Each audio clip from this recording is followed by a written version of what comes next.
Well, Jennifer joins us via Skype to talk about her book, and I will show you the book. You Made It to Motherhood, a guide for new moms. Jennifer, thanks so much for being with us all the way from California. How are you? I'm doing well. How are you? Doing great, thank you. Sometimes for new moms, it can feel like you're the only one in the world experiencing a struggle. That's what my wife tells me. What resources did you find that helped out? Well, I can say I turned to books, as I usually do for most issues in my life, and I couldn't find many for new moms, just new moms. So that was one of the reasons why I decided to write it. But what did help me out a lot was a new mom support group at our local hospital. Um, there are new moms there who are doing the same thing as me, just trying to get by with an infant. But also, I think your local church or community center. There's people out there just like you, and I don't think many moms know that. Jennifer, if you could, I know there's a bunch of topics in the book as well, but maybe share with us maybe a couple of things about being a new mom, and for you, what was that like, or some of the topics that you find that come up as a new mom? Well, as you both probably know, the lack of sleep is painful, right? But also just the expectation of becoming a new mom, and you're in charge of a brand new life, and that's overwhelming at times. And your marriage changes because now you're both invested in this little baby, which is beautiful and positive, but can also be hard on a couple. So those are the things I address, as well as postpartum depression. That's something that people usually don't want to talk about. I experienced it and had a really hard time. So I'm hoping through this book, others might find it and get some solace. I have to tell you, Jennifer, you're right. People don't discuss that topic very much, and yet I know several of my friends who have gone through it, and I can't really explain what happens, because talking to them, it really was suffocating, and it was just so difficult because here they have a baby that they love, and yet they're depressed. How can you get around that? What are some of the tools you can use to get around it? Because it really was hard for them. Yes, it's a really, really difficult experience. And unless you are in it, you don't really know what the other person is experiencing. So for me, it was seeing my doctor. But my first child, I didn't want to admit that anything was wrong, because like you're saying, I love my baby. How could anything be wrong?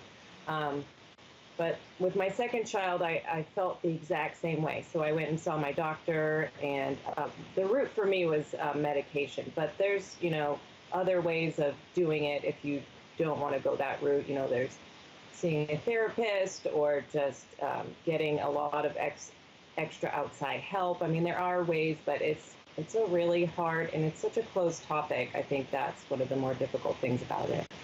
What do you think what advice would you give to new moms? What are some of the surprises they can expect? And because for me, now this is something totally different, but the hardest thing for me, I remember walking in my house with my first child and saying, now what do I do? And then the first bath, the baby was just so slippery, it was just crazy. I was just trying to hold the baby. But there were so many surprises because I read books, but I still wasn't prepared for some of these things that I didn't even think about. Yeah. I think what I want new moms and new dads to know is that it's beautiful and it's amazing, but it's hard too. And I think people don't put those things together. They think it should be one or the other. And, seeing your baby smile at you for the first time is just so heartwarming. But when you've been up every night for the last 3 nights and you just don't have any energy, you don't expect that level of exhaustion and a lack of patience because of it. So I think just realizing that they can both go together. Seeing your baby look at a butterfly for the first time, it's amazing, but also like you just want a break, you know. So it's hard to put those two together, but it's life and it's possible. Do you think sometimes when we're a new mom and for me a new dad, we think that we have to be perfect and we're just not going to be? For sure. And that's one of my chapters, actually. You're not perfect, and don't consider yourself to be or think you need to be, because we all want to do it right, and we don't want to do anything to our poor little babies or our children as they grow, right? That's our goal, so that they become adults and don't have any lasting damage. But no one is perfect. No one can do it all right, you know. So it's something we all need to realize and accept. What was the process like for you writing this book? Was it cathartic at all, or?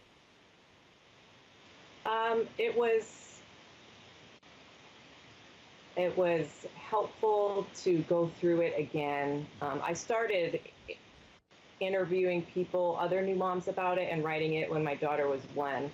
And now she's 10, so it took quite a while to get it out there.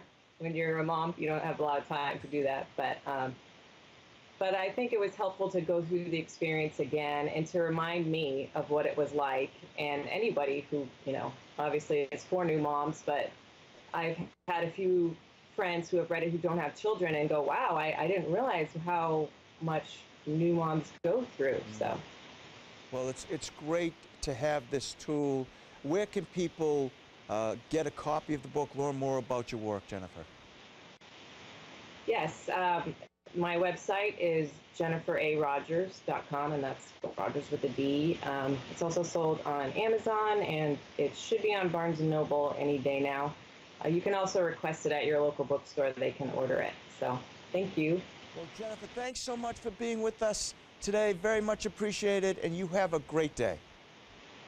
Thank you. Jay, could I say hi to my dad real quick? We'll say hi to Michael, too, if you want. Yes, absolutely. Yeah. He would love that. He loves Catholic TV. So thank you, and hi, Dad, and have a great day. Thanks, Jennifer. I'm glad you said that. Michael, your dad has been so good to us. Love the treats he sends. Just a wonderful man. No wonder he has a wonderful daughter.